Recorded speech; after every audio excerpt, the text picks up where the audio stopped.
Good day, ma'am and sir. My name is Shana Migris Paroga and I will be your student nurse for today from Far Eastern University. And today I'm going to conduct a health teaching about hand washing. So, why is hand washing important? We are going to tackle why is it important and how to do hand washing. But before that, we are going to tackle the objective first.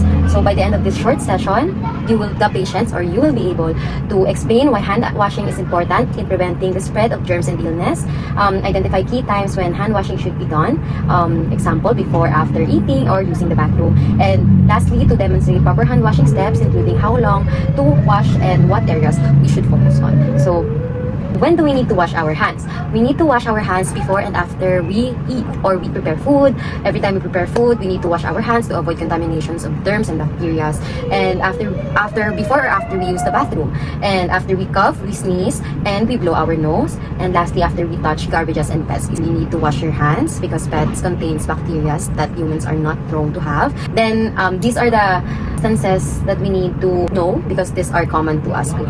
Next, how to wash your hands. So I'm going to demonstrate how to properly wash our hands. So first we need to wash our hands with warm and clean water. So after we wet our hands, we then proceeded to apply soap. So pretend that this is the soap. So we are going to lather it to our hands so we can create foam or bubbles that is enough for us to wash our hands.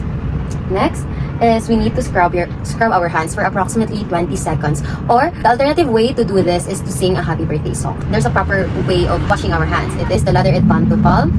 Your right hand, the dorsum of your left hand, your side as well. Then interlace. Now, we need to focus on this area on our fingernails. We need to interlock.